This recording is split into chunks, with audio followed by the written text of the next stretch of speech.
En esta tarde yo quería hablar sobre Daniel 12, 1 al 3. Pero yo sé que hay mucha curiosidad en cuanto a los 1290 y los 1335 días. Así que lo que voy a hacer es dedicar 5 minutos para hablar de Daniel 12, 1 al 3. Y solamente les voy a mencionar algunas cosas para que quede grabado en el tape. Sí, yo sé que algunos están interesados en conseguir los tapes. Entonces lo que voy a hacer es darles las referencias para que ustedes mismos puedan hacer su investigación allí en Daniel 12. Básicamente tenemos que entender la estructura. Tal vez si podemos voltear la pizarra y quitar esos avisos que están en el otro lado, si alguien me hace el favor, para ahorrar un poquito de tiempo. Hay que entender la relación que existe entre Daniel 11:45 y Daniel 12, el capítulo 1. Porque es un poco capciosa la estructura y la relación entre estos dos versículos. El capítulo 11:45 menciona dos etapas. Menciona dos etapas, el 11:45.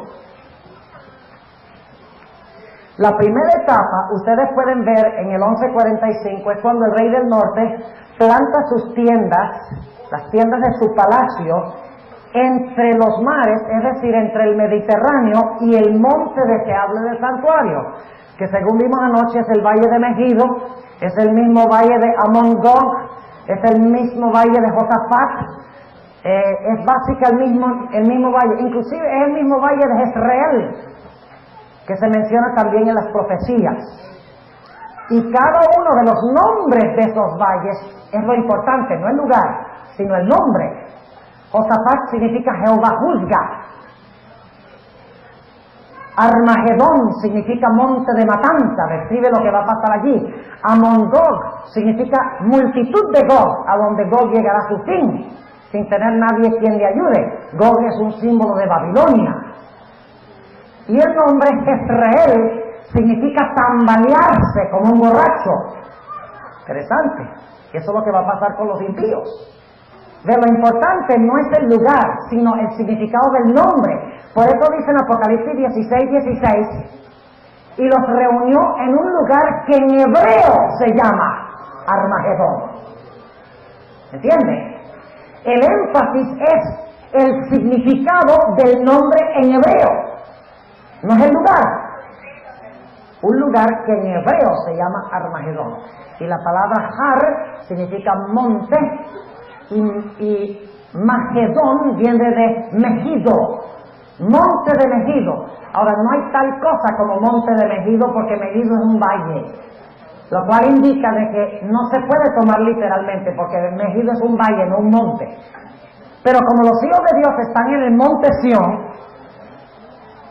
que representa el gobierno de Dios, entonces también se debe representar a Babilonia como un monte, que se llama Monte Megido. Monte de Sión significa monte de salvación, monte de Megido significa monte de matanza, lo contrario. Ahora hay dos etapas, ya estaba diciendo eso porque no habían traído la pizarra, pero en Daniel 11:45 hay dos etapas. Primero, cuando el rey del norte planta sus tiendas, las tiendas de su palacio entre el mar Mediterráneo y el monte de Sión. La segunda etapa, escuchen bien, la segunda etapa es cuando el rey del norte llega a su fin y no tiene quien le ayude. Estas dos son las dos etapas. Vamos a poner eso en la pizarra.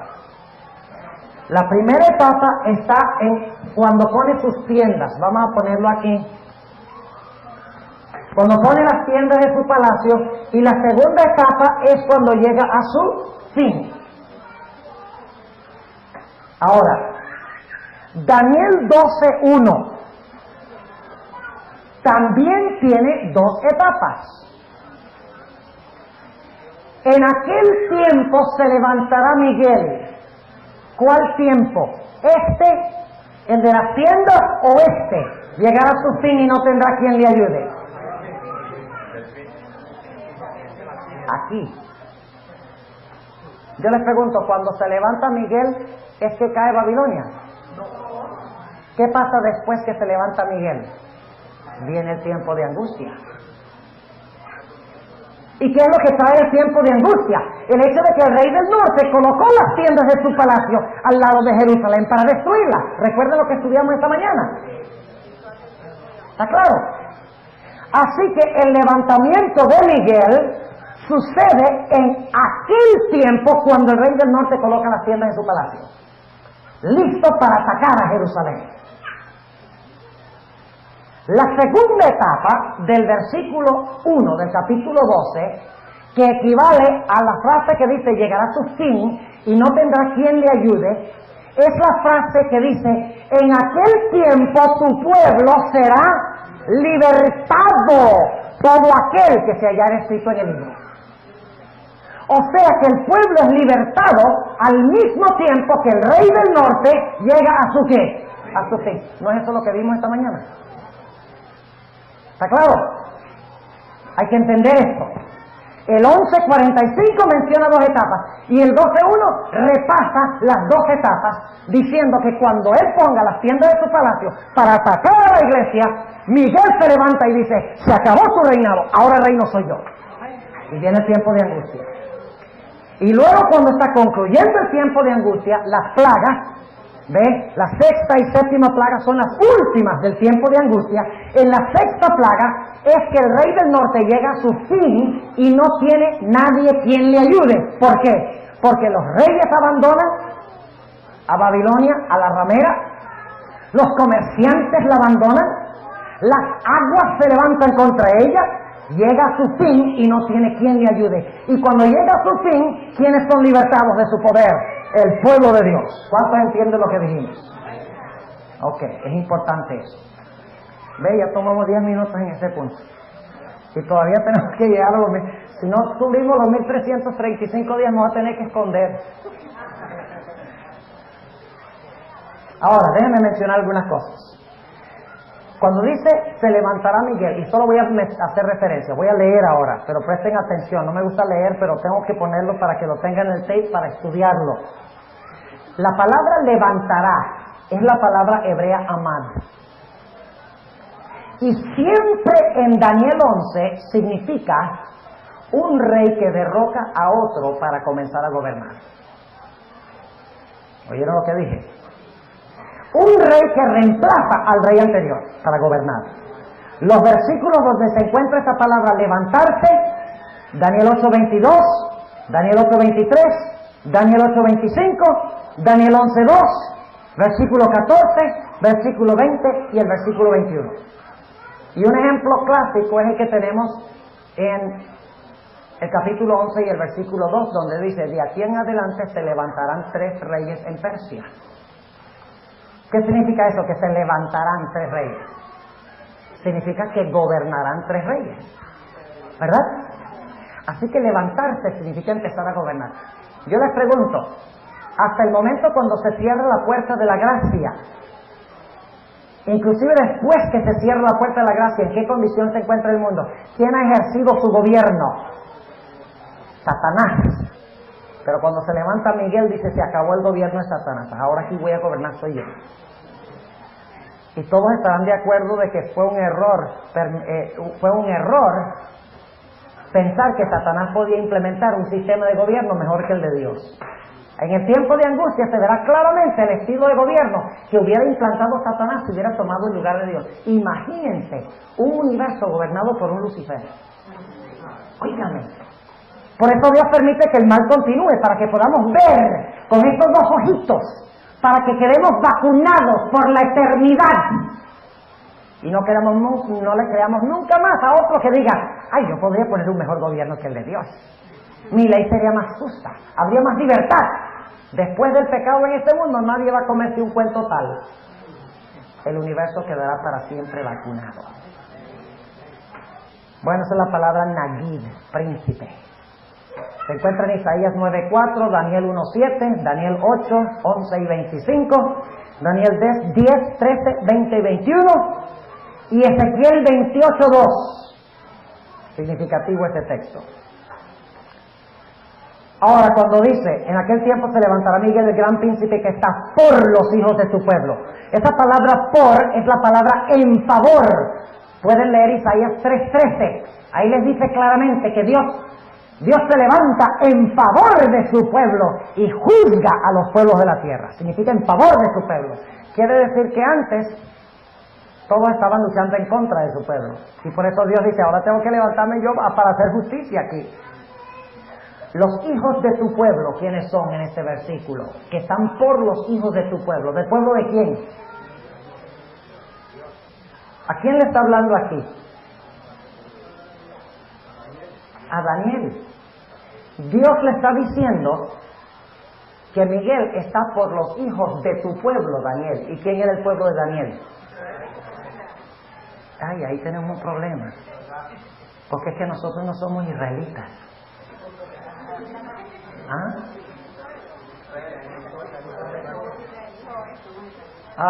Muchos no estuvieron esta semana. ¿Quién es Israel?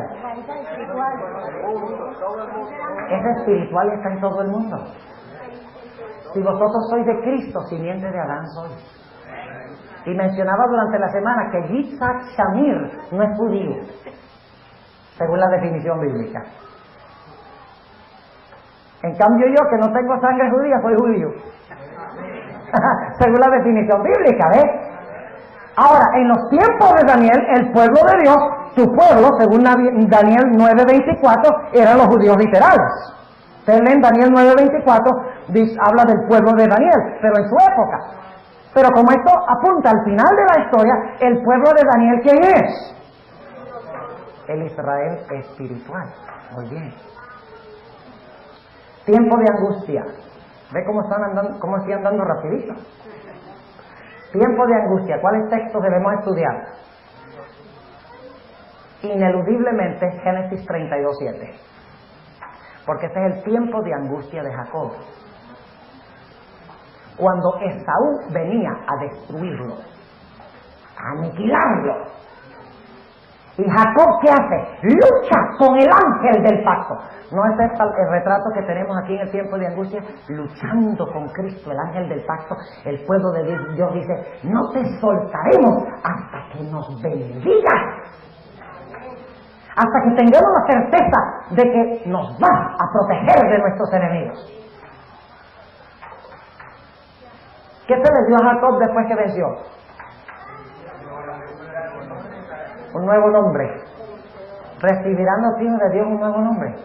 Lean Isaías 65, ahí dice que Dios nos dará, cuando venzamos, un nuevo nombre. Qué lindo. Ahora, también deben leer Jeremías 37. Porque ahí habla del tiempo de angustia de Jacob, pero ahí ya es una profecía aplicando lo que le pasó a Jacob a los últimos días. ¿Saben ustedes algo interesante? Yo busqué todas las referencias a la palabra tiempo, la expresión tiempo de angustia. ¿Saben lo que descubrí? Cada vez que se menciona la expresión tiempo de angustia, se refiere a un tiempo de crisis cuando los enemigos vienen a tratar de destruir al pueblo de Dios. Siempre. Otras referencias. Segunda de Reyes 19:3, Nehemías 9:27, Salmo 9:9, Salmo 37, 38 y 39, Salmo 46:1, nuestra lectura bíblica de esta mañana. Ojalá hubiéramos tenido tiempo de yo hablarles sobre el Salmo 46. ¡Oh, qué salmo tan tremendo! Léanlo. Ahí en el Salmo 46:1, que está describiendo el tiempo de angustia, cuando las aguas braman alrededor de Jerusalén. De Jerusalén fluyen ríos cristalinos. Yo no sé si ustedes se dieron cuenta del contraste. El versículo 1 al 3 hay guerra y hay aguas turbulentas alrededor de la ciudad. Y de repente en el versículo 4 habla de la paz que existe en la ciudad de Dios. Es como un cambio drástico, porque está hablando de los que están afuera y de los que están adentro. El tema que hemos estado tratando durante esta semana. Salmo 50, 15 y 16, Salmo 91, 15. Salmo 91 está hablando del tiempo de angustia. Salmo 138, 7, Isaías 33, 2. Isaías 37, 2, Sofonías 1, 15, Nahum 1, 7 y Habacuc 3, 16. Cada una de esas referencias está en el contexto de versículos que hablan de la segunda venida de Cristo. Interesante, léalo. No tenemos tiempo de hacerlo. Y si ustedes quieren entender la frase que dice, que llegará a su fin y no tendrá quien le ayude, lean Isaías 47. Ahí se usa la idéntica expresión, que Babilonia llegará a su fin y no tendrá quien le ayude. Y ahí es Babilonia, ya sabemos que el rey del norte entonces es ¿quién? Babilonia. Y entonces tenemos que conectarlo con ¿qué libro? Con Apocalipsis. ¿Entienden? Ahí está el vínculo entre Daniel y Apocalipsis. Bueno, ¿qué más decimos? Vamos a los 1290 y los 1335.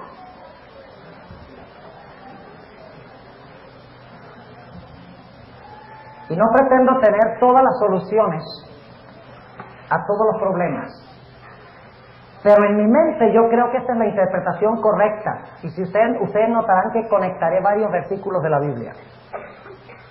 En Daniel 7, ¿cuál es el único periodo de tiempo que se menciona? 1260 días. Tiempos y la mitad de un tiempo. Muy bien. En Daniel 8, ¿cuál es el único periodo de tiempo que se menciona?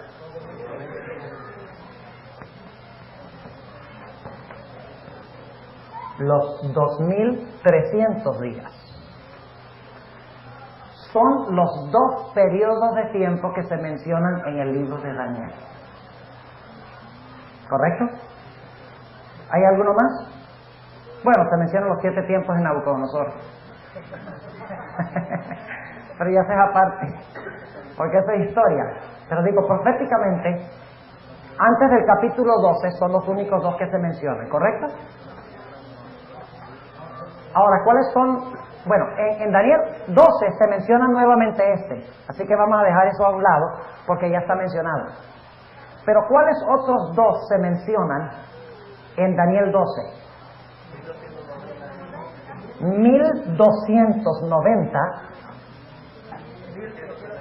y 1335. Ahora, esto los he puesto en esta columna por una razón especial.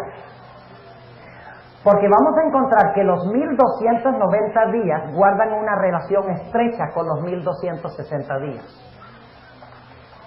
Y los 1335 días guardan una relación estrecha con los 2300 días. Son los 4 periodos de tiempo que menciona Daniel. Vamos a encontrar que los 2300 días enfatizan algo que sucedió en el cielo en 1844.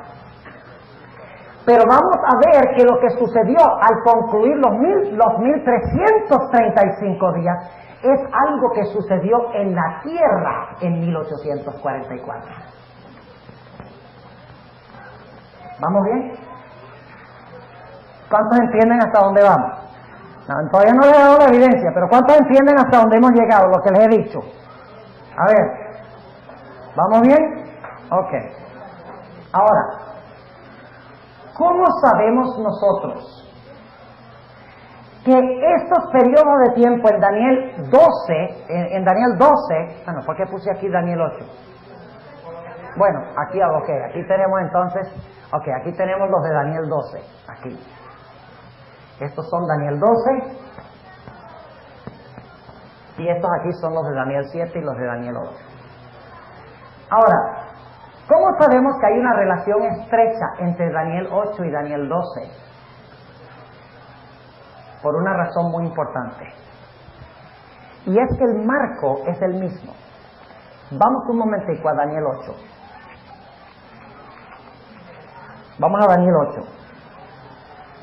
Y solo estoy lanzándole ideas para que ustedes sigan estudiando esto. No podemos, tomaría un par de horas realmente hacer todo lo que tenemos que hacer. Pero quiero que tengan la idea, que les ayude a estudiarlo. Daniel 8 y el versículo 13. Y ahora escuchen bien, oí un santo que hablaba. Y otro de los santos dijo a aquel que hablaba. ¿A dónde están estos santos? ¿En la tierra o en el cielo? En el cielo, muy bien. Hay un santo que está hablando a otro santo. ¿Y cuál pregunta hace? ¿Hasta cuándo? Recuerden esa palabra, esa expresión. ¿Hasta cuándo durará la visión del continuo sacrificio y la prevaricación asoladora que pone el santuario y el ejército para ser hollados? Escuchen bien. ¿Hasta cuándo es que ese poder va a asolar el continuo? ¿Va a colocar la prevaricación asoladora? ¿Hasta cuándo va a pasar eso? Ese poder cae en la tierra en 1798,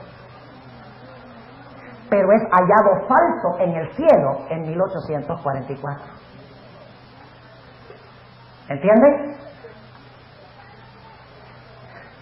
Noten la pregunta otra vez. Dice, ¿hasta cuándo durará la visión del continuo? ¿Con qué profecía tiene que ver el continuo? ¿Con cuál de las dos? ¿Los 1260 o los 2300? Los 1260. ¿Hasta cuándo durará la visión del continuo y la prevaricación asoladora que pone el santuario y el ejército para ser hollados? Ahora, ya vimos en Daniel 7 que dura 1260 años. Pero en el próximo versículo va a explicar que su poderío terminará en 1844. Entonces surge la pregunta, ¿termina cuándo? ¿En 1798 o en 1844? ¿Cuándo es que termina? A ver, ¿cuántos dicen que en 1798? ¿Cuántos dicen que en 1844? ¿Cuántos tienen miedo de decir cualquier cosa? ¿Ah? O sea que la visión del continuo está incluida en el tiempo de ¿qué? De los 2300 días, pero termina antes. En la tierra cae el papado en 1798, pero ¿cuándo les quitamos su poderío según Daniel 7? Vamos a leerlo. Daniel 7. Y vamos a ver cuándo les quitamos su poderío. Dice en Daniel, el capítulo 7 y el versículo 8, estando yo contemplando los cuernos, he aquí que otro cuerno pequeño subía entre ellos, y delante de él fueron arrancados 3 cuernos de los primeros. Y aquí en ese cuerno había ojos como ojos de hombre y una boca que hablaba grandeza. ¿Cuánto tiempo gobierna este cuerno? Versículo 25. Y hablará palabras contra el Altísimo, a los santos del Altísimo quebrantará y pensará en mudar los tiempos y la ley, y entregado será en su mano hasta tiempos y la mitad de un tiempo. ¿Cuánto tiempo gobierna el cuerno? Pero ¿cuándo les quitado el poder? Ante la perspectiva de Dios. Noten el versículo 9. Estuve mirando hasta que se pusieron tronos. ¿Dónde? En el cielo. Y un anciano de grande edad se sentó, cuyo vestido era blanco como la nieve. Ese es el equivalente de la purificación del santuario en Daniel 8. Era blanco como la nieve y el pelo de su cabeza como lana limpia, su silla llama de fuego, sus ruedas fuego ardiente. Un río de fuego procedía y salía delante de él. Millares de millares le servían y millones de millones asistían delante de él. El juez se sentó y los libros se abrieron. ¿Y ahora quién va a juzgar? No solo al cuerno pequeño, sino todas las bestias que vinieron antes. ¿Las otras bestias ya habían caído en la tierra? A ver, ¿qué pasa? ¿Tuvieron mucho que almorzar? ¿Las otras bestias ya habían caído en la tierra? Pero había sido fallado en contra de ellos en el cielo. Noten lo que sigue diciendo en el versículo 11. Yo miraba a causa de la voz de las grandes palabras que hablaba el cuerno. Miraba hasta tanto que mataron la bestia. La bestia que llevaba el cuerno. ¿Cuándo cayó Roma pagana? ¿Ah? Cayó en el 476, pero todavía no había sido ¿qué? No se habían abierto los libros para juzgar esa nación. Recuerda que Dios también juzga naciones, ¿verdad? Dice, miraba hasta tanto que mataron a la bestia, su cuerpo fue deshecho y entregado para ser quemado en el fuego. Habían también quitado a las otras bestias su señorío y les había sido dada prolongación de vida hasta cierto tiempo. Y luego el versículo 13. Miraba yo en la visión de la noche y aquí en las nubes del cielo como un hijo de hombre que venía y llegó hasta el anciano de grande edad e hicieronle llegar delante de él y fuele dado señorío y gloria y reino. ¿Cuándo es que recibe Jesús el señorío, gloria y reino? En el momento del juicio. O sea, les dado en una declaración en la corte celestial del reino. Y luego entonces después pasa el tiempo y empíricamente toma el reino. Notemos que se repite nuevamente esto mismo en el versículo 21. Y veía yo que este cuerno hacía guerra contra los santos y los vencía, hasta tanto que vino ¿quién? ¿Hasta cuándo venció el cuerno pequeño a los santos? Hasta tanto que vino el anciano de grande edad y se dio el juicio a los santos del Altísimo. Y vino el tiempo y los santos poseyeron el reino. Hay dos periodos de tiempo en la última parte de ese versículo. Porque dice, se dio el juicio a los santos del Altísimo, ¿y qué? Y vino el tiempo y los santos poseyeron el reino. O sea, el momento cuando se les da el reino en sentencia no es el mismo tiempo cuando empíricamente reciben el reino. Y la sierva de Dios, el Espíritu de profecía, deja eso muy en claro. Versículo 23, dijo así, la cuarta bestia será un cuarto reino en la tierra, el cual será más grande que todos los otros reinos, y a toda la tierra devorará y la hollará y la despedazará. Y los 10 cuernos significan que de aquel reino se levantarán 10 reyes, y tras ellos se levantará otro, el cual será mayor que los primeros, y a 3 reyes derribará. Y hablará palabras contra el Altísimo, y a los santos del Altísimo quebrantará, y pensará en cambiar los tiempos y la ley, y entregados serán en su mano hasta tiempo, y en medio de un tiempo, empero se sentará el juez. Hay una conexión entre los 1260 días y los 2300 días. ¿Sí o no? El cuerno pequeño cae en la tierra en 1798. Pero cuando Dios hace el juicio en el cielo, ahí es que se enderezan las cuentas. En la corte celestial. ¿Cuánto entiende lo que está? Sí, una pregunta. Yo estudié un libro, dice que los 10 reinos salieron fue cuando el Imperio Romano se integró. Correcto. Se formaron 10 naciones. Correcto. Y de esa nación entonces fue que nació el papado. Correcto. Eso es correcto. Y luego el papado domina 1260 años, recibe su herido mortal, o sea, recibe su castigo terrenal, pero entonces Dios examina su caso en 1844 en adelante. ¿No es eso lo que dice Daniel el capítulo 8? A ver, ¿hasta cuándo durará la prevaricación asoladora? Se pregunta, ¿hasta cuándo? Y la respuesta viene, hasta 2300 días y el santuario será purificado. ¿Hasta cuándo durará el que quita el continuo? Hasta 1844. Pero empírica, terrenalmente, perdió su poderío terrenal en 1798, pero le es quitado el derecho a reinar en el juicio investigador. ¿Está claro? ¿Cuánto entiende? Ok. Sí.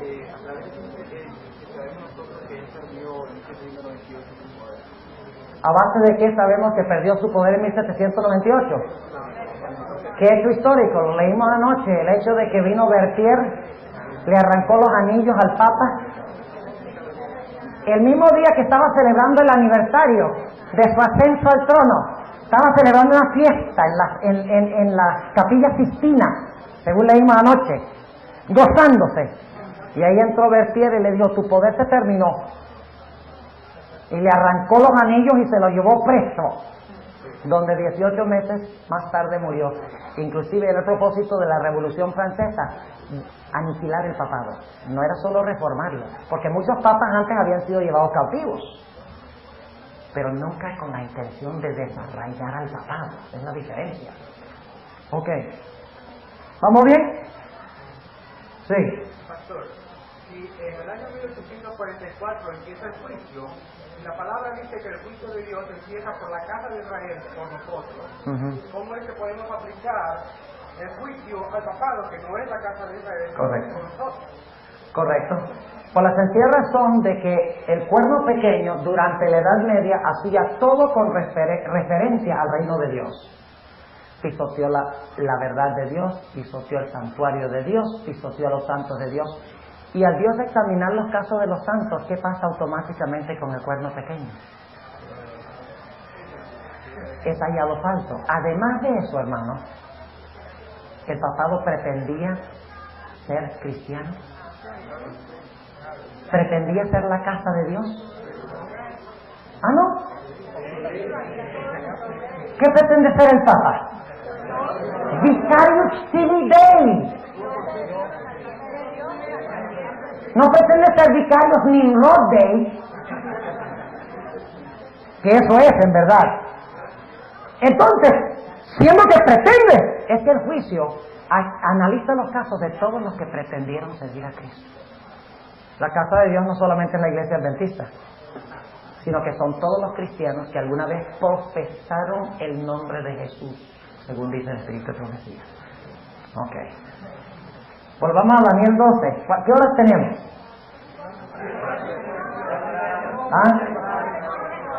Yo sé que ustedes dicen temprano, pero me dijeron que tengo que terminar a las 3, porque vamos a ir todos al concierto, sí. El pueblo pequeño, el poder del pueblo pequeño era hasta 1798. Usted dijo que también en 1844 perdió su poder. Acá en México en 1798 pierde su poder en la tierra. En 1844, a partir de eso, es pronunciado falso en el cielo. ¿Y cuál es el juicio que más vale? Este es revocable. Este es irrevocable. ¿Ah? Ajá, exactamente. Ahora, pero pastor, todavía no ha dicho nada de los 1335. Pero hay que ir paso por paso. Ahora, vamos al versículo, vamos a notar. Ustedes recuerdan el ambiente de Daniel 8, ¿verdad? Hay dos seres que están hablando, uno al otro, ¿verdad? Y uno le pregunta al otro, ¿hasta cuándo durará la visión del que pisotea el continuo sacrificio y pone la abominación asoladora? Y el otro le dice, bueno, hasta 2300 días y se arreglará la situación, el santuario será justificado. ¿Ok? Ahora, tenemos el mismo ambiente en Daniel 12. Fíjense, Daniel 12 y empezando en el versículo 4. Tú, empero, Daniel, cierra las palabras y sella el libro hasta el tiempo del fin. Pasarán muchos y multiplicaráse la ciencia. Esa frase es muy importante.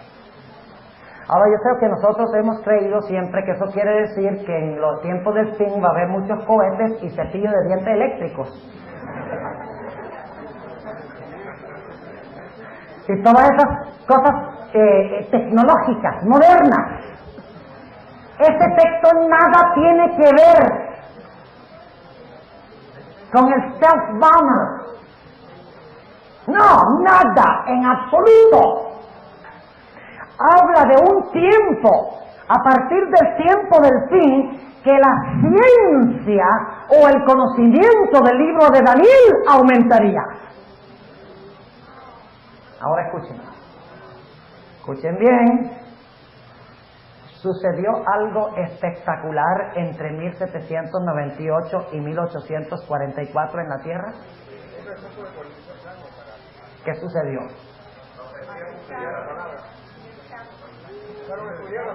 El chasco, muy bien, ¿qué más?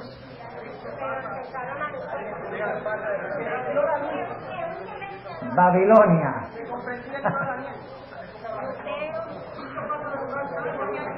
¿Qué movimiento levantó Dios entre esos años? Para desenmascarar en la tierra el poder del cuerno pequeño y para anunciar que en el cielo se iba a fallar en contra de él. La reforma se realizó nada más 300 años antes. Fue el gran movimiento milerita. ¿O es que ustedes creen que Dios que en 1798 se cumple una profecía y en 1844 se cumple otra y Dios hace algo en el cielo y no le dice a nadie en la tierra qué pasó en el cielo? ¿Creen ustedes que Dios iba a levantar un movimiento para anunciarlo? ¡Claro que sí! Y fue un movimiento interdenominacional, interconfesional, internacional. África, América, Europa, Oceanía. Y el mensaje central era hasta 2300 días y el santuario será purificado. Y decían, ha caído el papado, tal cual lo dijo la profecía. Ahora en 1844 Cristo vendrá. Claro, ellos no entendían de que en 1844 Cristo iba a empezar a fallar en contra de todas esas personas que se levantaron, que pretendían ser siervos de Dios, pero que se habían levantado contra la iglesia de Cristo. Pero no seamos muy duros con ellos. Algunos dicen la iglesia adventista se funda sobre un chasco. Pues toda la iglesia cristiana se funda sobre un chasco. ¿Hablamos de eso? ¿Ah? Se hizo un gran anuncio una semana antes de que Cristo fuera crucificado. ¿Recuerdan 8 días antes? La entrada triunfal a Jerusalén. ¡Oh, Hosana al Hijo de David que viene como rey! Y todos creían que venía como rey. Sabían que se iba a cumplir una profecía de tiempo, la profecía de las 70 semanas. Y Jesús mismo les dijo que consiguieran el asno, que era señal de un rey. Jesús mismo engañó entonces a la gente. Cuidado. Y entonces se le tiraban palmeras, señal del rey que entraba a Jerusalén. Ese va a sentar en el trono de David, va a destruir a los romanos y va a poner el reino eterno. 3 días después, el último fin de semana, dicen, nosotros pensábamos que este era el que iba a redimir a Israel. La dulzura de la entrada triunfal se había convertido en la amargura del chasco. Pero luego Cristo resucitó y empezaron a entender las profecías de que las habían interpretado mal. Pero los judíos decían, ustedes inventaron eso de la resurrección para no quedar mal. Y hasta el día de hoy los evangélicos dicen, ustedes los adventistas, ustedes inventaron eso de la entrada al lugar santísimo para que no se vieran tan mal. Yeah. Hay más que podríamos decir de eso. Pero si la iglesia adventista fue fundada en un chasco, la iglesia cristiana también. Y luego después fue necesario que los apóstoles salieran y profetizaran otra vez. Y lo mismo la iglesia adventista. Y los apóstoles fundaron la iglesia cristiana y los adventistas fundaron la iglesia adventista. Bueno, esa es otra cosa, diferente.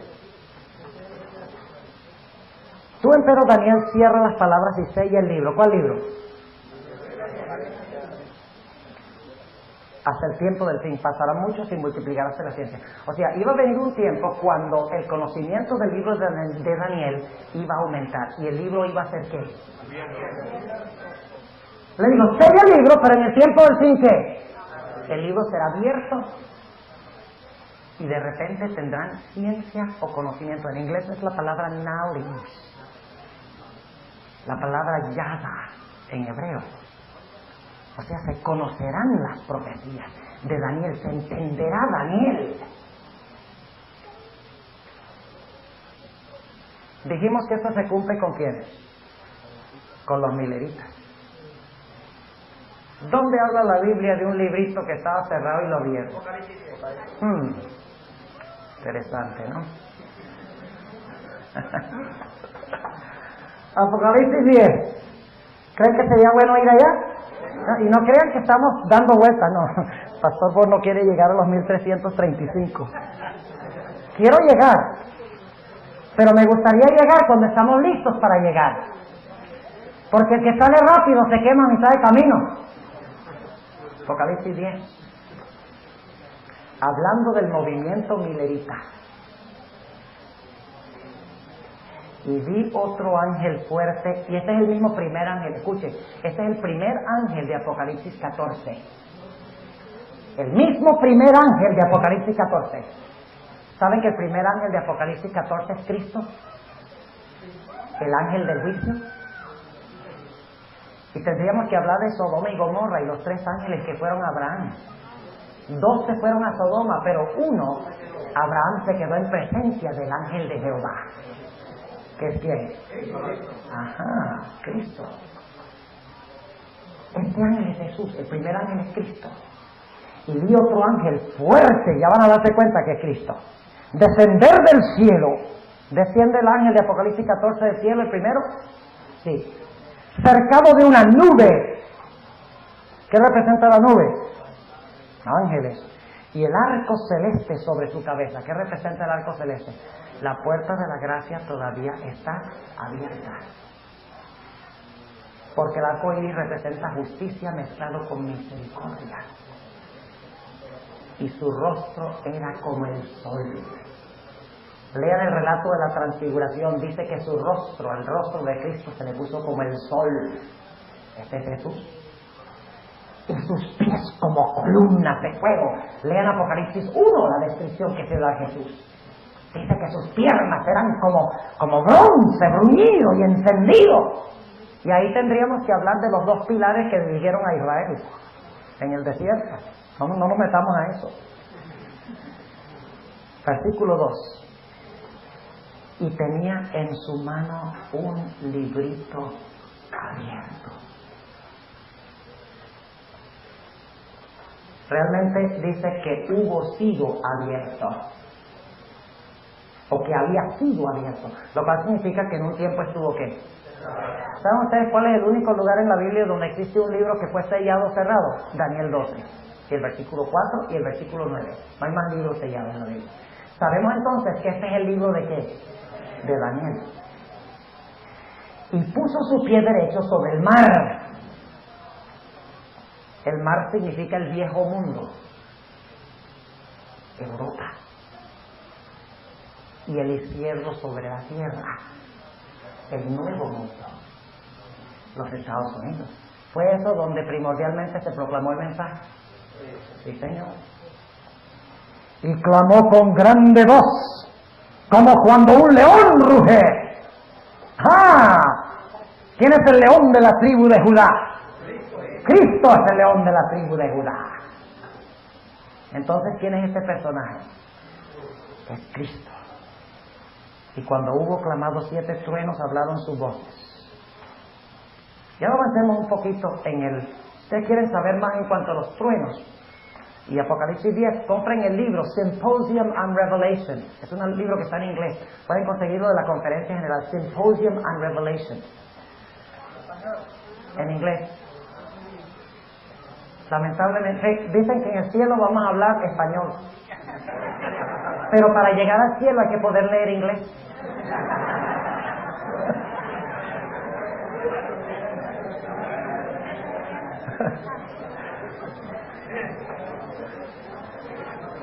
No, los gringos dicen que en el cielo se va a hablar inglés, porque no son capaces de aprender español.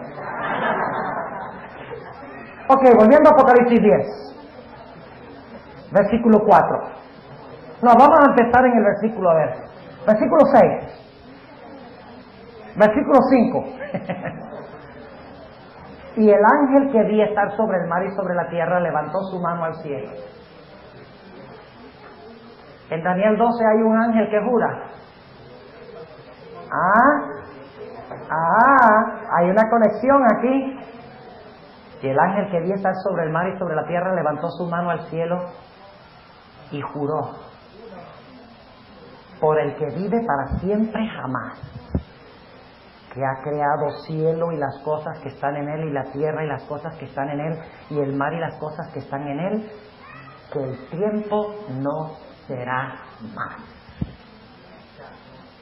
¿A qué tiempo se refiere eso? El fin del mundo, ¿no?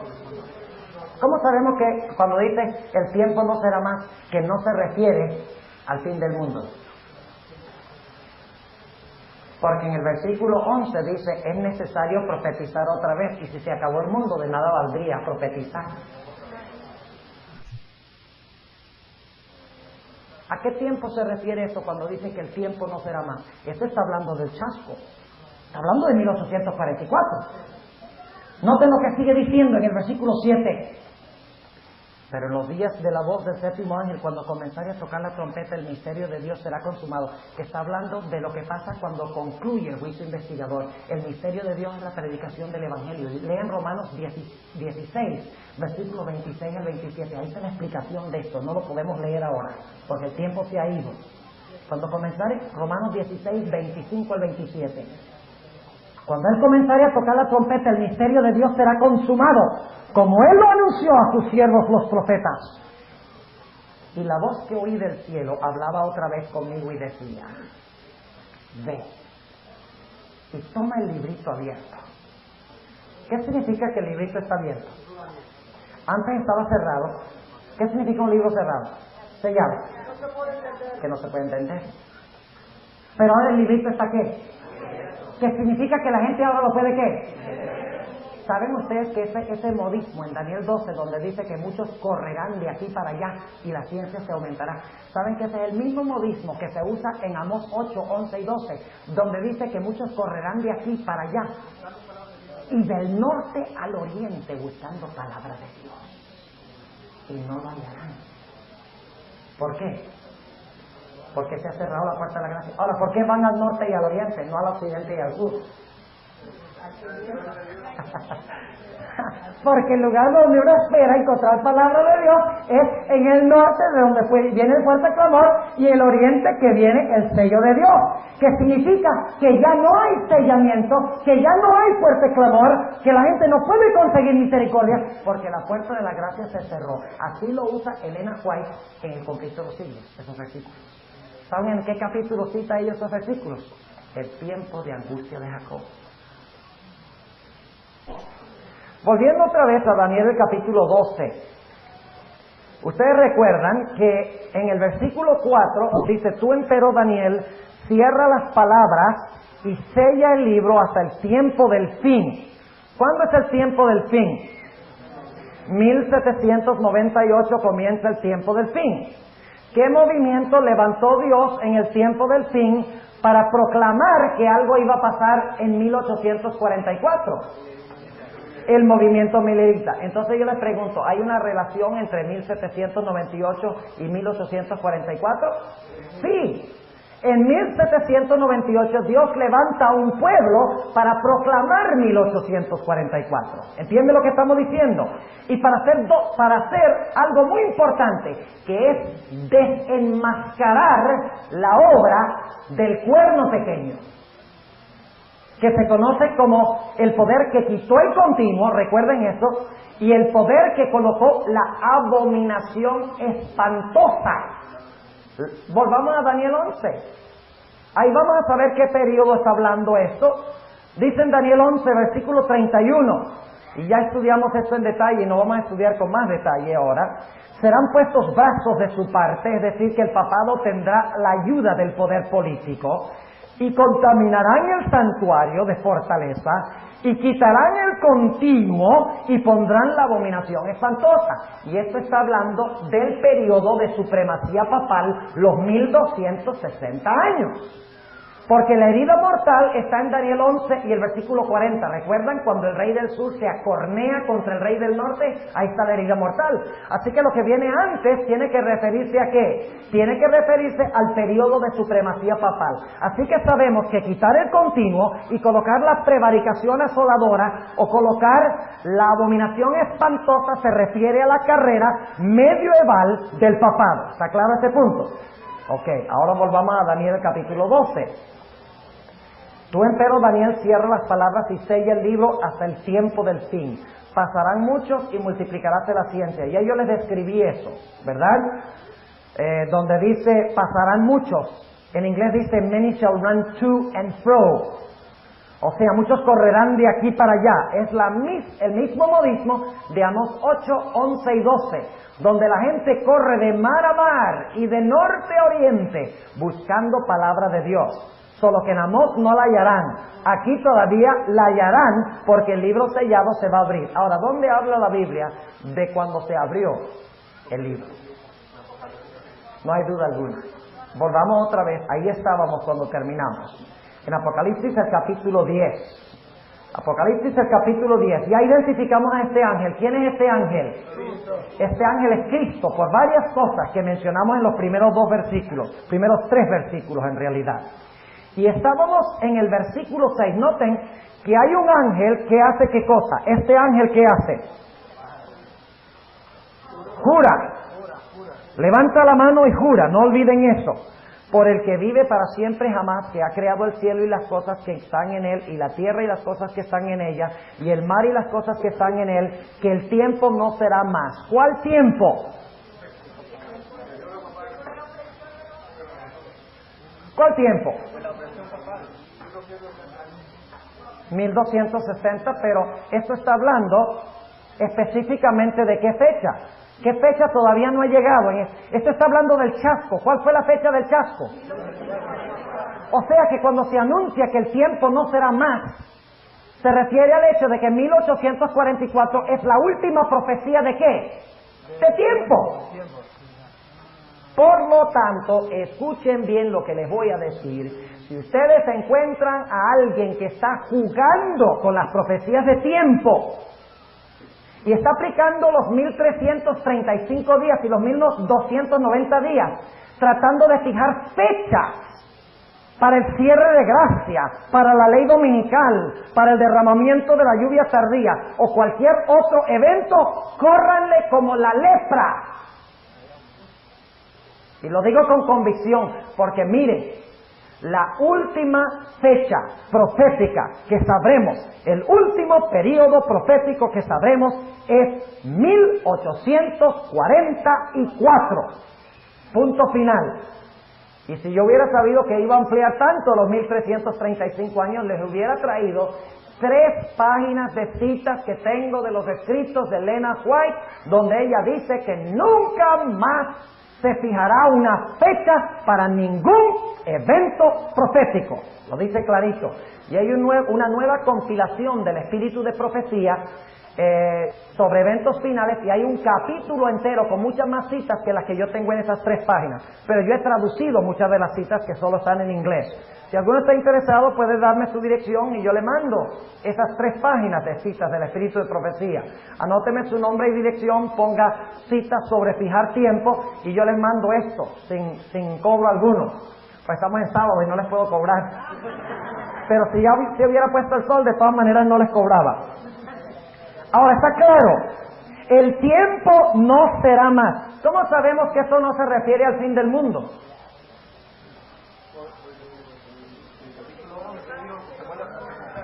Porque el último versículo del capítulo 10 dice que es necesario que profeticen otra vez. ¿Cómo van a profetizar otra vez si se acabó el mundo? Si el tiempo se terminó. Obviamente, el tiempo que se refiere aquí es el tiempo de la profecía de los 2300 días. Y ahora vamos a comprobarlo. Noten el versículo, vamos al versículo 8. Y la voz que oí del cielo hablaba otra vez conmigo y decía: ve y toma el librito abierto de la mano del ángel que está sobre el mar y sobre la tierra. ¿Qué libro es ese? El libro de Daniel. La sierva de Dios dice que ese librito es específicamente Daniel 8 al 12. Eso es lo que ella dice. Daniel 8 al 12. Es un librito dentro del libro de Daniel. Es un segmento especial dentro del libro de Daniel. Y recuerdan que hablamos sobre la estructura de Daniel 8 al 12 y vimos que hay una relación entre cada uno de esos capítulos durante esta semana. Ahora dice, toma el librito. ¿Librito qué? Abierto, lo cual significa que antes estaba ¿qué? Cerrado. ¿Cuál es el único libro que jamás haya sido cerrado según la Biblia? Daniel. Tiene que ser el libro de Daniel, que antes no se entendía y ahora se iba ¿a qué? A entender. Y luego dice en el versículo 9, y fui al ángel diciéndole que me diese el librito. Y noten que no es un librote, es un librito. El libro de Daniel tiene 12 capítulos. Y si es que el capítulo 8 al 12, si es verdad que es un librito, un biblión, es en el griego, biblión, de donde viene nuestra palabra Biblia. Y él me dijo, toma y trágalo. ¿Cuántos de ustedes alguna vez han comido un libro? ¿Ah? Ahora, usamos el modismo en inglés, decimos, man, I ate that book up. ¿Verdad? Ah, that was a good book. I just chewed it up. Me lo comí. ¿Qué significa esto? Ah, significa que me deleité con qué? Con el mensaje. I couldn't put it down. A eso se refiere, comer el librito. ¿Cuál librito? Daniel 8 al 12. ¿Qué profecía hay en Daniel 8? Los 2300 días, ¿verdad? ¿Y qué esperaba esta gente que proclamó este mensaje sobre Daniel, el libro abierto de Daniel? Los 2300 días. ¿Qué esperaban? La venida de Cristo. ¿Conoce usted algo más dulce para el cristiano que la esperanza de la venida de Jesús? Pero algo pasa. Toma y trágalo. Y Él te hará amargar tu vientre, pero en tu boca será dulce como la miel. ¿Fue dulce el libro de Daniel para los que proclamaron el mensaje? La hora de su juicio ha llegado. ¿Fue dulce? Este capítulo, hermanos y hermanas, justifica la existencia de la iglesia adventista. Porque la profecía dice que la iglesia adventista iba a empezar con un chasco. Lo dice la Biblia. Inclusive la sierva de Dios declara que Dios ocultó un error en la predicación de los mileritas en cuanto a lo que iba a pasar, porque quería probar la fe de las personas que estaban escuchando el mensaje del advenimiento. ¿Y cuántos quedaron después del zarandeo? Un manojito de personas. Entonces yo pregunto, ¿estaba esa gente lista para ir al cielo?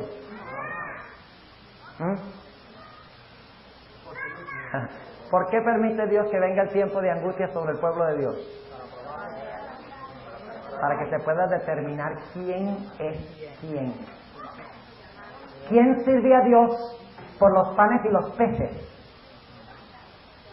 ¿Quién sigue a Jesús por los panes y los peces? ¿Y quién sigue a Jesús porque le aman? Como dice el libro de Job. A mí me gusta decir que el amor es la flor y la lealtad es la fragancia. Porque una de las características más grandes del amor es la lealtad. No importa lo que pase, lealtad. ¿No es esa de la historia de Job? ¿Recuerdan a Job? El diablo dijo, Job te sirve porque le das panes y peces.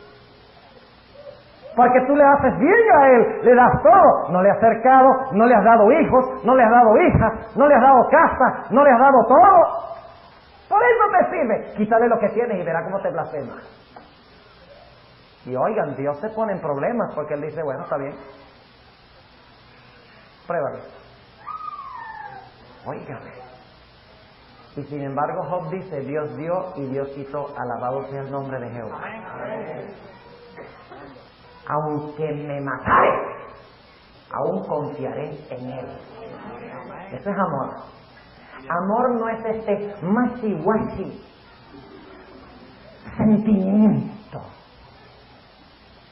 esta emoción momentánea de que amo al Señor. El amor es un principio que determina y colorea todas las actividades y los pensamientos de nuestra vida. Eso es amor. No cambia nunca. El amor nunca deja de ser. Y es triste que los evangelistas de la televisión hoy están predicando que si tú te entregas a Jesús, de repente se te va a convertir toda tu casa y tus árboles van a derramar oro. Como Robert Schuller, por ejemplo. ¿Saben quién es Robert Schuller? El hijo mío dice que parece un caimán. Ahora, yo no digo eso porque no es bueno llamar nombres a la gente, pero él dice, no hay una doctrina en la iglesia cristiana que haya causado más daño que la doctrina del pecado. Porque no hay que predicar el pecado en la iglesia. Lo que hay que predicar es que la gente esté contenta, feliz, alegre. Hay que enseñarle a la gente a pensar positivo, no negativo. Y como el pecado es negativo, no hables del pecado. Porque es que si hablas del pecado, baja la estima propia de la gente, ¿ves? Pero si hablas de lo bueno que tienen, entonces tienen alta estima. Pero a mí me dice la Biblia que yo tengo que tener baja estima de mí mismo y alta estima de Cristo. Y cuando tengo alta estima de Cristo, entonces tengo alta estima de mí mismo también. Pero es en Cristo, no en mí. Bueno, esto es un desvío. Ahora volvamos. Los que proclamaron el mensaje, ¿qué pasó con ellos? Tuvieron un chasco amargo. Por dos razones. Primero, porque Jesús no vino. Pero fue peor que eso. Porque como resultado de Cristo no venir, los botaron de las iglesias. Se burlaban de ellos. Como se burlaban de Eliseo, sube calvo. La hermana Juan usa esa historia para referirse a las burlas que se dieron después del chasco. ¿Ve? Cristo no iba a venir nada. Pura mentira. Y les amargaron la vida a la gente. Dulce en la boca, amargo en el vientre. Sí, la iglesia adventista se origina en un chasco, pero porque Dios lo dijo. Este capítulo, en vez de negar que la iglesia adventista es la iglesia de Dios, lo comprueba. Sigue diciendo, versículo 10. Y tomé el librito de la mano del ángel, el librito de Daniel, que fue lo que predicaron los mileritas alrededor del año 1798 en adelante. Bueno, Miller se levantó por ahí en los años 1830 aproximadamente, pero hubo antes otros que predicaron antes que Miller este mensaje. Y dice, tomé el librito de la mano del ángel y lo devoré. Noten que no dice que se lo comió, se lo devoró. Y era dulce en mi boca como la miel. Y cuando lo hube devorado fue amargo en mi vientre. Y él me dice, es necesario que otra vez profetices a muchos pueblos y gentes y lenguas y reyes. Y por eso es que la iglesia adventista está aquí hoy. Sencillamente porque como Cristo no vino, se le ha encomendado a la iglesia adventista la tarea de profetizar otra vez. ¿Qué quiere decir profetizar? ¿De dónde debemos sacar nuestro mensaje? ¿De dónde predicaron estas personas que tragaron el librito? De toda la Biblia, pero específicamente ¿de dónde? De Daniel. Ahora, ¿puede usted profetizar otra vez si no ha profetizado antes? ¿Qué significa la palabra otra vez? Significa que hay que hacerlo de nuevo. O sea, ¿cuál es el mensaje central aún de la iglesia adventista? Las profecías ¿de qué? De Daniel y Apocalipsis. Eso es lo que tenemos que estar predicando. Dejémonos de tantos jueguitos, fun and games, y de estar echando un cuentico. Buscar un versículo y leer el versículo, ponerle de apéndice 4 cuenticos que pongan a reírse a los hermanos, y entonces leer un versiculito al final. Es burlar a la gente. Nuestros hermanos están hambrientos y sedientos de la solidez de la palabra. Yo he podido comprobar otra vez eso esta semana con los jóvenes. ¿Quién se hubiera imaginado los jóvenes viniendo mañana y tarde a escuchar sermones sobre algo tan aburrido como Daniel 11? ¿Ah? No, a los jóvenes hay que hablarles de sexo y matrimonio. Ese es el tema candente. ¿Cómo prepararte para el matrimonio? Que tú te puedes preparar para el matrimonio, pero si no te preparas para la segunda venida, de nada te valió el matrimonio.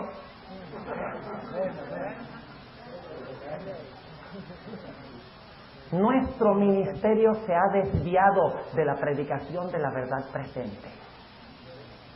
Ahora entiendan bien, no por eso estoy diciendo que la iglesia adventista ha sido abandonada, porque eso es lo que hacen algunos. Algunos dicen, ya no se está predicando el mensaje, yo me voy a otro grupo y entonces predicamos el mensaje. Saben que yo he estado en la iglesia adventista ya trabajando casi 20 años como ministro y nunca me han prohibido predicar los mensajes que yo predico en la iglesia.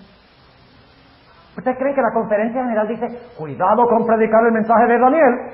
Los culpables no son la conferencia general, ni los presidentes de la conferencia. ¿Los culpables son quiénes? Me atrevo a decirlo, los ministros. Y más que eso, los laicos son los culpables, porque ya no estudian la Biblia. Ahora, volvamos a Daniel 12. Otro paréntesis. Volvamos otra vez a Daniel 12. Vamos paso por paso aquí. Daniel el capítulo 12. Ya vamos a llegar a los 1335. Están conectados entonces los 1260 y los 2300 días. ¿Ven la conexión entre estas dos profecías? Ok. Ahora, ¿creen ustedes que debe haber una conexión entonces entre los 1290 y los 1335? ¿Creen ustedes que debe haber una conexión? Si los 1290 están relacionados con los 1260, sería razonable, y claro, no debemos ir por la razón sino comprobarlo, y lo vamos a hacer, sería razonable concluir que los 1335 van relacionados con los 2300, porque son los únicos dos periodos de tiempo que se mencionan en Daniel, 1260 y 2300, fuera de los periodos de tiempo que tenemos ¿dónde? En Daniel capítulo 12. Ahora vamos a Daniel capítulo 12 y el versículo 5. ¿Ustedes recuerdan el ambiente de Daniel 8? Había un ser que estaba hablando con otro ser, ¿recuerdan? Y uno de los seres le preguntó, ¿hasta cuándo serán estas cosas? ¿Recuerdan? Tenemos el mismo ambiente en Daniel 12. Noten el versículo 5. Y yo, Daniel, miré, y aquí otros dos, que estaban el uno de una parte a la orilla del río y el otro de la otra parte de la orilla del río, lo mismo que tenemos en Daniel 8. Y dijo al varón vestido de lienzos que estaba sobre las aguas. Fíjense, ¿hay cuántos aquí? Hay tres. Uno en un lado, otro en el otro lado y uno que está encima del río, que es el varón vestido de lienzos que ¿quién? Jesús, exactamente. Y dijo al varón vestido de lienzos que estaba sobre las aguas del río, ¿cuándo será el fin de estas maravillas? Versículo 7. Y oía al varón vestido de lienzos que estaba sobre las aguas del río, el cual alzó su diestra y su siniestra al cielo y juró. ¿Alguna conexión con Apocalipsis 10?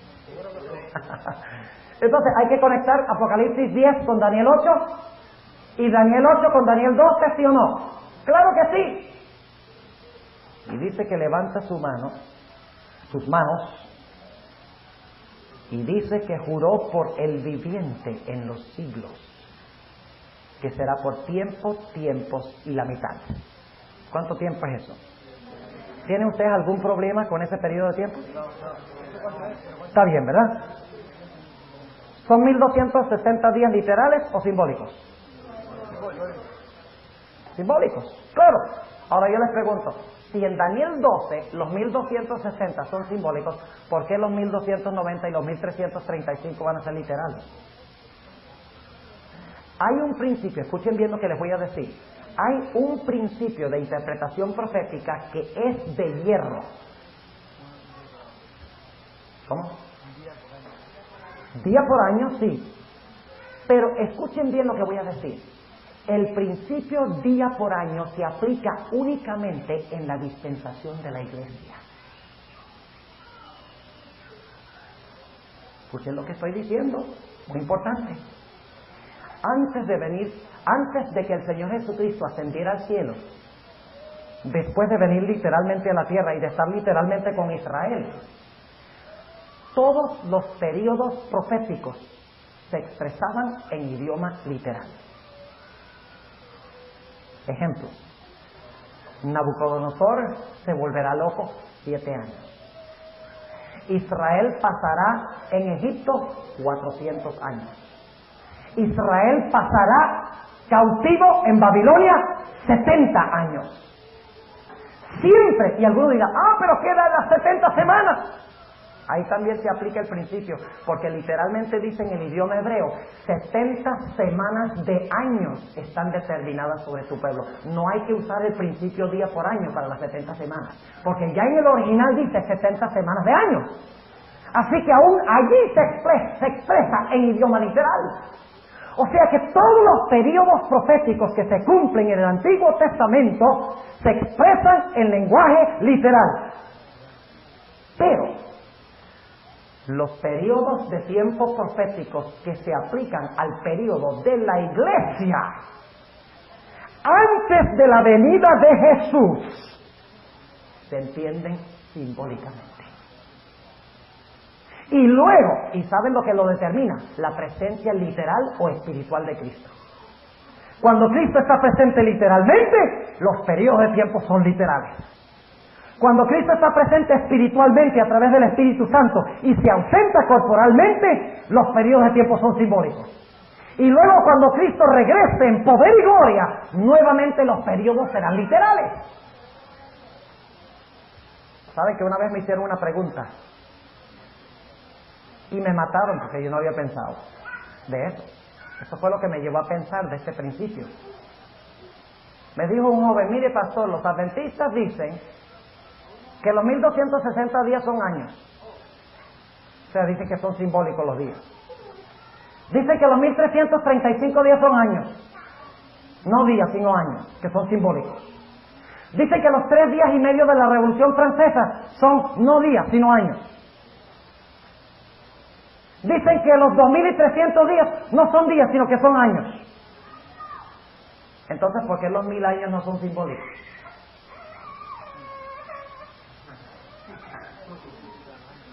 ¿Por qué los 1000 años no representan 360.000 años? Me mató. Pero cuando entendí ese principio de que la presencia literal, corporal o espiritual de Cristo determina si las cosas son literales o espirituales, no tuve ningún problema. Ahora yo pregunto, ¿los 1335 días y los 1290 días se aplican al periodo de la iglesia, sí o no? ¿Se aplican al periodo cuando Cristo está a través del Espíritu Santo presente antes de la segunda venida, sí o no? Entonces esos periodos de tiempo hay que entenderlos no como literales, sino como simbólicamente. Y por eso les digo, tengan muchísimo cuidado de personas que vienen diciendo 1994, el año del jubileo. Allí se va a cerrar la puerta de la gracia. ¿Saben ustedes? Yo tengo un documento que dice que la puerta de la gracia se iba a cerrar en 1987 y aquí estamos todavía. En octubre del 92. Ese es nuevo, ese no me lo sabía yo. Y lo que hacen es calcular los jubileos y calcular los 1335 días. Déjenme preguntarles, hermanos, ¿de qué nos sirve a nosotros poner fechas ahora? Nosotros ahora estamos en un tiempo de expectativa de la segunda venida de Jesús. 1844 fue la última fecha, no hay más fechas. La hermana White dice que nuestro mensaje no reposa sobre una fecha. Si nuestro mensaje tuviera que reposar sobre una fecha, estaríamos en problemas. ¿Saben lo que pasa cuando la gente pone fechas? Cuando se pasa la fecha, la gente cree menos que antes. La fe de los hermanos de la iglesia es desarraigada, es debilitada. Y muchos de nuestros hermanos pierden la fe como resultado de eso. Sí, mi hermano. Eso dijo que la hora y la fecha ni él no lo sabía. De la segunda venida. Ni él no lo sabía. Exactamente. Y todavía colocan fecha. Eso no quiso decir que él no la sabía, porque no la conocía, porque Dios. Lo que pasa es que eso hay que... Pero el énfasis que él quiere decir es que nadie sabe el día ni la hora. Es decir, que no podemos... No, lo que quiere decir que no, él no quería saber eso. es como Pablo también dice, yo no quiero saber qué otra cosa que esto y esto y esto. No quiere decir que no se tira. Sí, pero el énfasis que está haciendo él es que no podemos poner una fecha para la segunda venida, porque nosotros no sabemos la fecha de la segunda venida. Ese es el punto de énfasis. Sí. Exacto, mi hermano, por favor, comentario y luego vamos a seguir, porque esperamos que vamos a seguir a 2335, sí.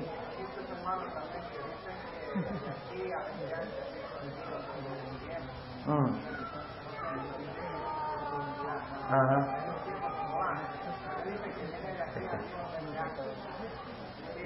¿Sabes cuál es el problema? A veces somos como los testigos de Jehová. Creo que pusieron la fecha de la venida de Cristo para los años 1890 y algo. Jesús no vino. Entonces, en 1914 tampoco vino. 1918 tampoco vino. Ah, no, pero es que vino espiritualmente en 1914.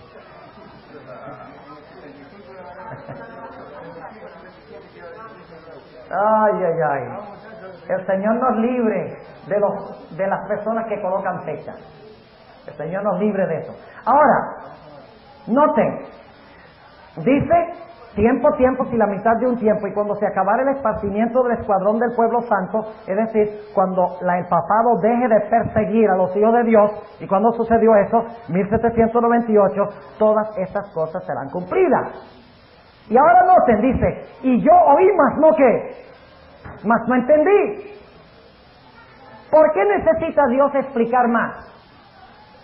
Podría haber terminado esto en el versículo 7, ¿sí o no? ¿Por qué no terminó Dios Daniel en el versículo 7? Porque Daniel no entendía ni papa.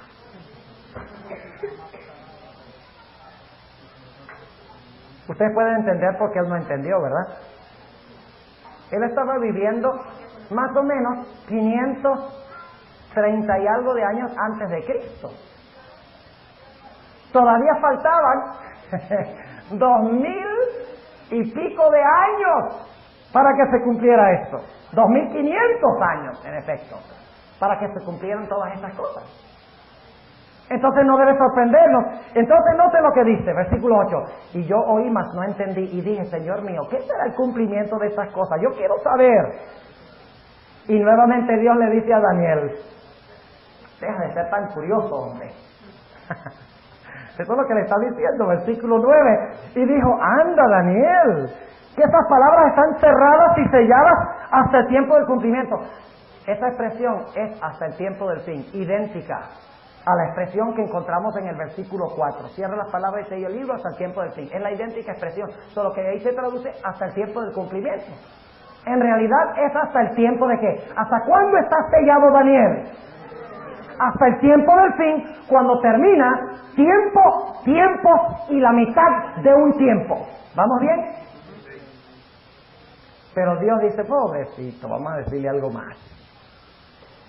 Y desde el tiempo que fuere quitado el continuo sacrificio hasta la abominación espantosa, es una mala traducción, realmente es desde el tiempo que fuere quitado el continuo sacrificio y se coloque la abominación espantosa. No está diciendo desde acá hasta allá, sino desde el momento que se quita el continuo y se pone la abominación espantosa, habrá 1290 días. Ahora, fíjense algo interesante de este versículo. Este versículo nos da un evento para comenzar el periodo, ¿sí o no? ¿Cuál es el evento que comienza el periodo de los 1290?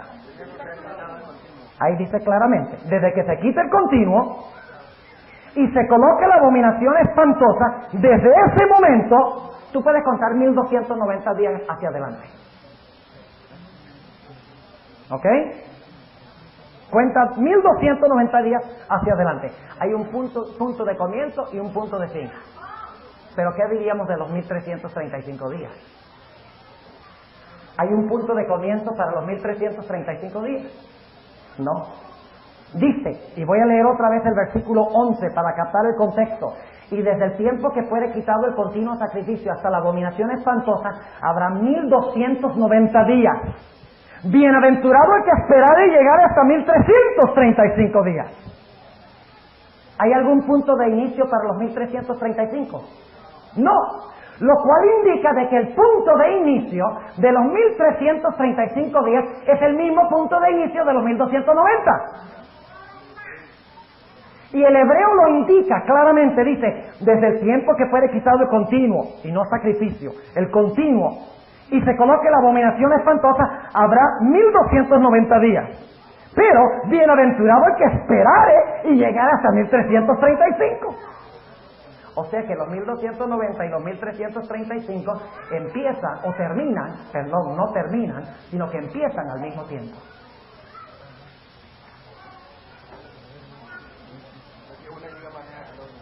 Ahora vamos a preguntar en primer lugar cuándo terminan los 1335. Porque si sabemos cuándo terminan los 1335 ya lo tenemos todo solucionado. ¿De acuerdo? Si sabemos cuándo termina ya tenemos todo lo demás solucionado porque nada más vamos hacia atrás el número de días necesarios. ¿Cuándo es que los 1335 días terminaron? Noten la palabra clave del versículo 12. Bienaventurado el que esperare y llegare hasta 1335 días. O sea, que el que llegue hasta al momento cuando terminen los 1335 días es especialmente ¿qué? Bienaventurado. ¿Por qué? Buena pregunta. ¿Por qué? Ajá. Los que estuvieron aquí esta semana, ¿qué es lo que tenemos que usar? La concordancia. ¿Y qué palabra buscamos? Bienaventurado. Muy bien. ¿Y saben algo interesante? Sí. ¿Quedan 5 minutitos? Óigame, eso está serio. Sí, alcanzar. ¿Qué horas son? Uy, en 10 minutos tengo que predicar allá. Ah, pero que empecemos tarde allá, ¿verdad?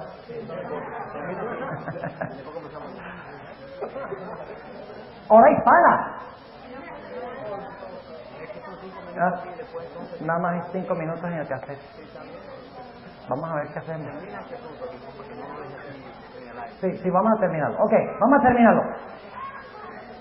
Ustedes recuerdan que yo les mencioné que el cumplimiento de Apocalipsis 10 se encontraba, perdón, no el cumplimiento de Apocalipsis 10, el cumplimiento de donde dice cierra el libro, sella las palabras hasta el tiempo del fin, y luego entonces se iba a abrir el libro que llevaba a la proclamación del mensaje hasta 1844. Ustedes recuerdan eso, ¿verdad? Y luego se tragó el librito, dulce en la boca, amargo en el vientre, significa el chasco que se llevaron cuando Cristo no vino en 1844. ¿Qué proclamaron los mileritas? Y luego la iglesia adventista, los mensajes de ¿qué? De los 3 ángeles. Eso es muy importante. Ahora con eso en mente vamos a Apocalipsis 14:13. Apocalipsis 14 y el versículo 13. Y noten lo que dice Apocalipsis 14 y el versículo 13. Es el último versículo del mensaje de los 3 ángeles. Y luego el siguiente versículo habla de la conclusión del juicio investigador. Apenas se termina de proclamar el mensaje del tercer ángel que fue proclamado en 1844, cuando Dios le dio la visión a la hermana White sobre el sábado, como sello de Dios. Noten lo que dice. Vamos a leer desde el versículo 13 la primera parte. Y oí una voz del cielo que me decía, escribe, bienaventurados los muertos que de aquí en adelante mueren en el Señor. En Daniel 12 y el versículo 12 dice, bienaventurado el que esperare y llegare hasta este punto.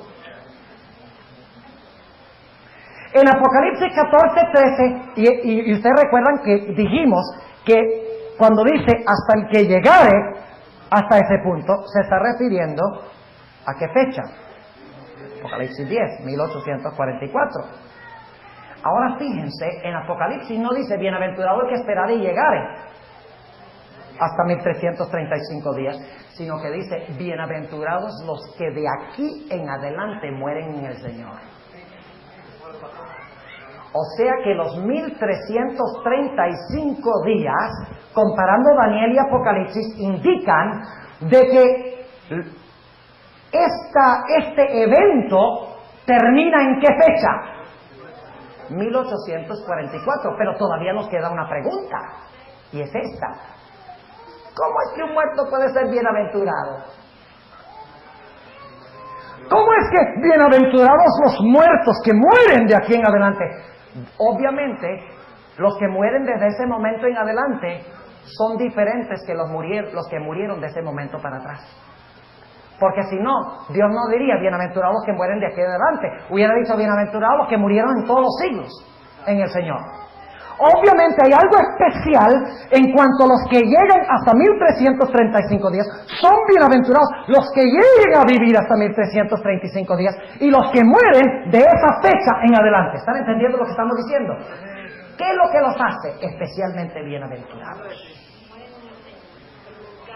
¡Oh! El contexto. Mueren en el mensaje de los tres ángeles, y específicamente del tercer ángel, que nunca antes en la historia había sido proclamado. Ahora, ¿por qué es que son bienaventurados? ¿Por qué están en una categoría especial? Porque resucitarán en la resurrección especial. Ahora vamos a hablar de la resurrección especial. Mejor mete uno de 90.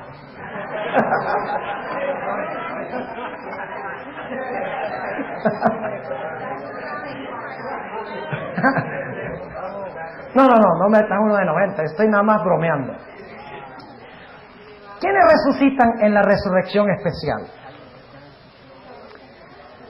Mateo 26:64. No. Tiene que ir a avisarle allá de que vamos. Yo creo que la gente todavía no está lista para meterse en el auditorio. 26:64. Y luego les voy a leer una cita de la hermana White, de la viejita, que dice, esa viejita, ¿qué sabía lo que estaba escribiendo? Pues sabía más que nosotros. Mejor que lo admitamos y aprendamos de la viejita. Mateo 26:64. Vamos a leer el versículo 62 para captar el contexto. Y levantándose el pontífice le dijo, ¿no respondes nada? ¿Qué testifican estos contra ti? Mas Jesús callaba. Respondiendo el pontífice le dijo, te conjuro por el Dios viviente, que nos digas si eres tú el Cristo, Hijo de Dios. Jesús le dijo, tú lo has dicho, y aún os digo. No dice, aún os digo que desde ahora habéis de ver, sino que en realidad la traducción correcta es, os digo desde ahora, que habéis de ver al Hijo del Hombre sentado a la diestra de la potencia de Dios y que vienen las nubes del cielo. ¿Quiénes van a ver la venida de Jesús? El pontífice y todos los que ¿qué? Vamos a leer en Apocalipsis 1. Porque es que la resurrección especial es doble. Y hablamos de los justos que van a resucitar. Y hablamos de los justos que mueren en el Señor, ¿verdad? Vamos a ver un texto dentro de un momento que lo junta todo, pero precioso. Que lo aguanta. Apocalipsis 1:7 dice, he aquí que viene con las nubes, y todo ojo le verá. Es decir, todo ojo que está vivo le verá. Porque los ojos muertos no ven. Algunos dicen, ve, todos van a resucitar, porque todo ojo le verá. Bueno, todos los que están vivos y tienen ojos funcionando le verán. ¿Y quiénes más? Y los que le traspasaron. ¿Quiénes van a venir a ver a Cristo venir en gloria? Los que le traspasaron. ¿Cuándo es que resucitan los impíos según la Biblia?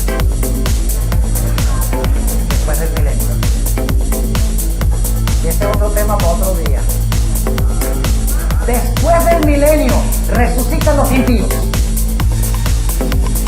Dice, mas los otros muertos no tornaron a vivir hasta que se completaron los 1000 años. ¿Correcto?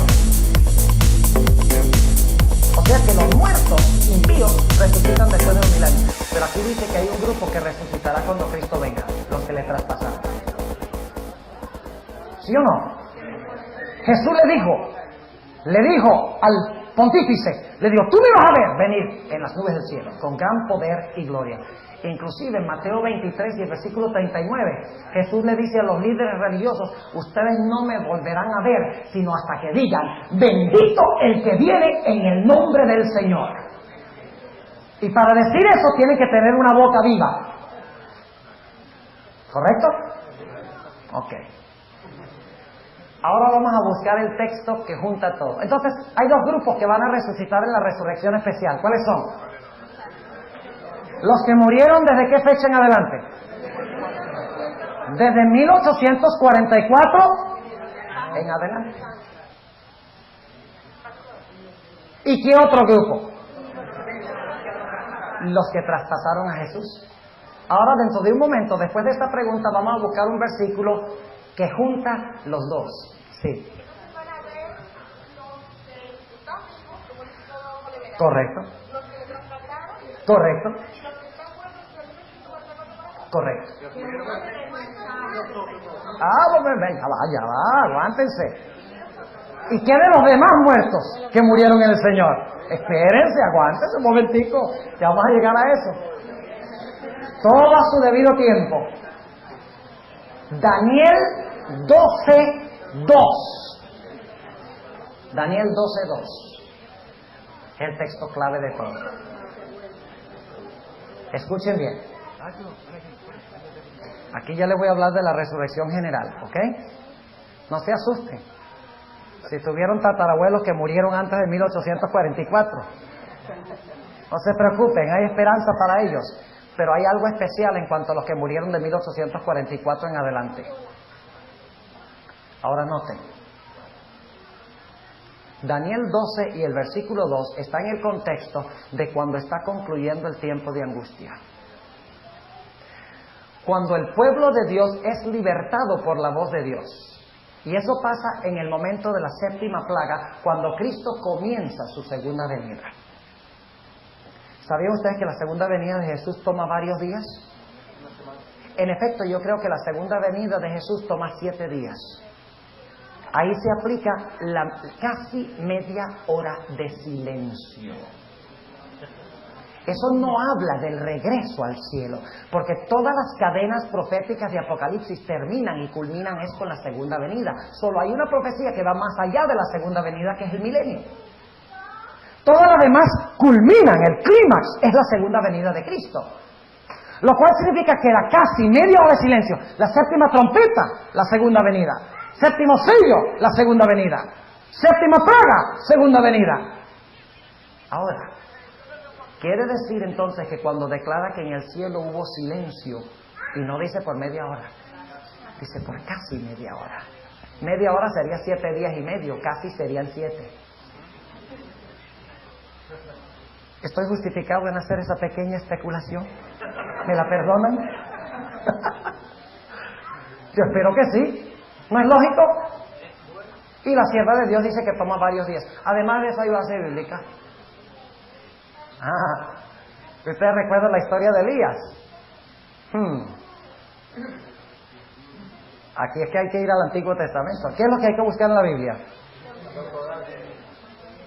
El número 7. Y vamos nosotros y notamos que Elías, ¿cuántas veces tuvo que tornar para mirar a ver si se veía esa nube del tamaño de la mano de un hombre? 7 veces. Interesante, ¿verdad? Y si ustedes leen el conflicto de los siglos, encontrarán que finalmente esa nube se vio esa nube. ¿Cómo describe la hermana White el inicio de la segunda venida? Como la mitad de la palma de una mano humana. Y luego se acerca y se acerca y se acerca. Y ustedes leen el conflicto de los siglos. ¿Qué fue lo que se llevó a Elías al cielo? Un carro de fuego. Lean el conflicto de los siglos, donde habla de la venida de Cristo. Y dice que los santos serán metidos en el carro de fuego para ser llevados al cielo. El mismo carro de fuego es el que se llevó a Elías. ¿Hay alguna conexión? Claro que sí. Ahora, estamos listos para Daniel 12 y el versículo 2. Vamos a leer el 1 para captar el contexto.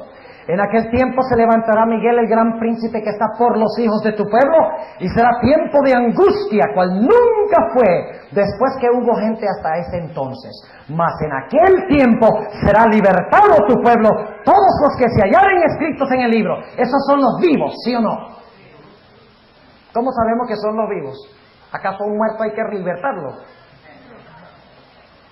¿A los muertos hay que libertarlos del rey del norte? No, ¿a quiénes? A los vivos. Está hablando de la liberación de los vivos, que viene en el momento de la quinta plaga. Las primeras 4 plagas, el pueblo de Dios está en peligro. Cada plaga aumenta la ira de los malos. La primera plaga los pone bravos, la segunda más bravos, la tercera más furiosos, la cuarta más furiosos, hasta que finalmente están tan llenos de ira que ni siquiera pueden esperar el momento de la fecha del decreto de muerte. Y dicen que algunos se adelantarán a matar a los hijos de Dios. Y cuando están a punto de lanzarse sobre los hijos de Dios, dice que tinieblas más sombrías que la oscuridad de la noche caen sobre la tierra. ¿Qué plaga es esa? La quinta de oscuridad. Luego dice en la misma página, la sierva de Dios, página 693, dice que los impíos son contenidos en el acto. ¿Qué plaga es esa? El secamiento del Éufrates. Y luego la hermana White cita los versículos que hablan de la 7ª plaga en la siguiente página. Qué interesante. Pero como no cita el versículo que dice que se secará el Éufrates, dice, la hermana White no tiene nada que decir del secamiento del Éufrates. Podemos creer que eso es Turquía. Porque la hermana White no dice nada, ni se lo crean. La hermana White tiene mucho que decir de la 6ª plaga. Lo que pasa es que no cita los versículos, porque había una controversia en sus días. Y ella dijo, yo no quiero levantar más controversia y peleas en la iglesia. Yo lo pongo de tal manera que los entendidos lo entiendan algún día, investigándolo, para conservar la unidad en la iglesia. ¿Nos dice eso algo a nosotros? Yo tengo la verdad. Y viene, dice alguien, yo tengo la verdad. Y viene entre los hermanos de experiencia y no ven luz en el asunto, dicen, yo la predico si me da la gana. Aunque traiga división en la iglesia, la misma sierva de Dios, inspirada por Dios, profetiza del Señor, prefirió expresar las cosas de una forma que tenemos que investigar para descubrirlas, que decirlas abiertamente y traer discordia al cuerpo de Cristo. Y eso dice mucho de estos grupos disidentes que tienen el propósito mayormente de dividir y de fragmentar la iglesia de Cristo. Versículo 2. Al mismo tiempo que los hijos de Dios son libertados, pasa algo. Y muchos, ¿qué dije yo? ¿Cuántos es muchos? ¿Todos?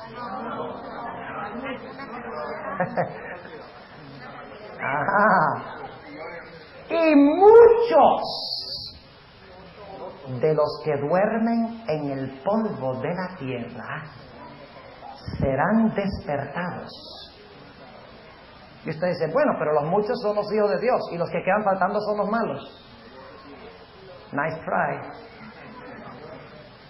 Muchos de los que duermen en el polvo de la tierra serán despertados, unos para vida eterna y otros para vergüenza y confusión perpetua.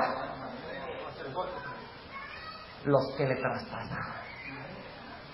Y los que murieron en la fe del mensaje perseverante. ¿Saben en qué radica la ventaja de los que mueren desde 1844 en adelante? En el hecho de que ellos verán la segunda venida con los 144,000 de comienzo a fin.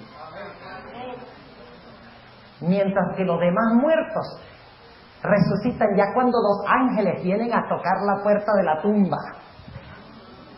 Cuando los ángeles vienen, cuando ya Cristo está sobre la tierra, entonces manda a sus ángeles y despiertan a los demás muertos. Pero los 144,000, que es un número que tiene que ser porque se forman durante el periodo de la iglesia. ¿Ven? Los 144,000 que estarán vivos serán unidos con los que traspasaron a Cristo Jesús. A eso se refiere también la expresión, la sinagoga de Satanás vendrá y adorará a vuestros pies, en relación con la iglesia de Filadelfia, sinagoga de Satanás. Y entonces también estarán allí los que murieron en el mensaje del tercer ángel, bienaventurados los que de aquí en adelante mueren en el Señor. Ahora, ¿cuándo entonces culminan los 1335 días? ¿Cuál es la fecha de terminación de los 1335?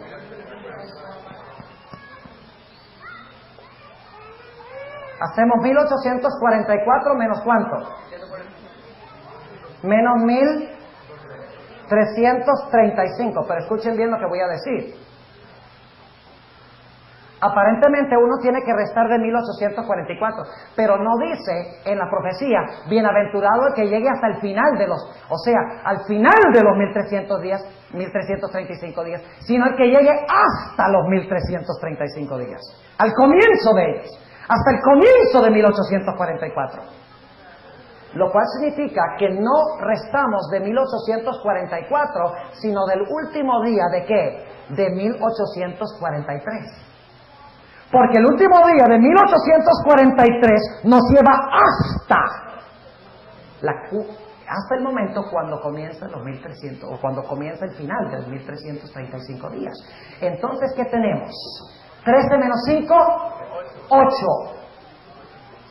3 menos 3, 0. 8 menos 3, 5. ¿Cuál es la fecha de inicio de los 1335 días? El 508 después de Cristo. Y nos ponemos a investigar. ¿Y cuál debe ser la fecha de inicio de los 1290? Lo mismo. Porque dice claramente, desde el momento cuando se quite el continuo, cuando se ponga la abominación desoladora,